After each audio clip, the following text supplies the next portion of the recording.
নমস্কার। আরবিএসএস with gen sir YouTube চ্যানেলে আমার প্রত্যেক ছাত্রছাত্রী এবং আপনারা যারা নিয়মিত আমার ভিডিও দেখেন প্রত্যেককে স্বাগত জানাই। আজ 25শে জানুয়ারি ন্যাশনাল ভোটার্স ডে, অর্থাৎ জাতীয় ভোটাধিকার দিবস। এই জাতীয় ভোটাধিকার দিবস কেন পালন করা হয়, কবে থেকে পালন করা হচ্ছে এবং সেই সঙ্গে এবছরের মূল ভাবনা কী, সে বিষয়ে আজকে আমরা জেনে নেব। প্রথমেই আসি যে কেন পালন করা হয়। আমরা প্রত্যেকে জানি আমাদের 1950 সালের 26শে জানুয়ারি থেকে সংবিধান চালু হয়। তার ঠিক আগের দিন অর্থাৎ 25শে জানুয়ারি সালটা 1950। এই দিনে সারা ভারতবর্ষে নাগরিকদের ভোটাধিকার প্রদান এবং সেই সঙ্গে সঙ্গে নির্বাচন পরিচালনার দায়িত্ব পালন করার জন্য নির্বাচন কমিশন গঠন করা হয়, যা ভারতের নির্বাচন কমিশন নামে পরিচিত, election commission of India, ECI.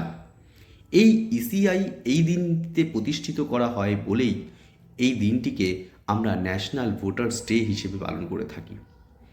এইবার আসি কবে থেকে এই দিনটিকে পালন করা হচ্ছে সারা ভারতবর্ষে। 2011 সালের 61তম ইসিআই বা বলা ভালো নির্বাচন কমিশনের যে প্রতিষ্ঠা দিবস অনুষ্ঠান, সেখানে আনুষ্ঠানিকভাবে তৎকালীন রাষ্ট্রপতি প্রতিভা দেবী সিং পাটিল তিনি এই ন্যাশনাল ভোটার্স ডে বা জাতীয় ভোটাধিকার দিবস পালন করার কথা বলেন। তারপর থেকেই আমরা এই দিনটিকে জাতীয় ভোটাধিকার দিবস হিসেবে পালন করে থাকি। এবার আসি যে এবছরে আমাদের এই জাতীয় ভোটাধিকার দিবসের মূল ভাবনা কী। এবছরের মূল ভাবনা হচ্ছে nothing like voting, I vote for sure.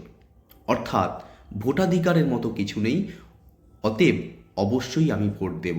এই জায়গাটা প্রসঙ্গে আমাদের আরেকটু মনে রাখতে হবে যে এবছর যে ইভেন্ট থিম রাখা হয়েছে তার নাম হচ্ছে মাই ইন্ডিয়া মাই ভোট, এবং এর সঙ্গে এর ট্যাগলাইন রাখা হয়েছে citizen at the heart of Indian democracy. অর্থাৎ ভারতীয় গণতন্ত্রের ক্ষেত্রে জনগণ বা নাগরিকই হচ্ছে এর হৃদয় বা মূল কেন্দ্র।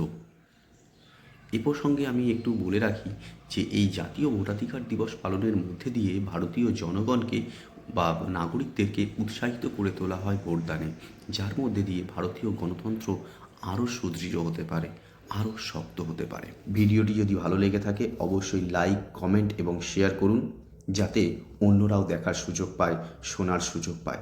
আর আপনি যদি আমার চ্যানেলে নতুন হয়ে থাকেন অবশ্যই চ্যানেলটিকে সাবস্ক্রাইব করে রাখুন। পরবর্তী যে আপডেটগুলো সেগুলো কিন্তু আপনার চ্যানেলে প্রথমেই চলে যাবে।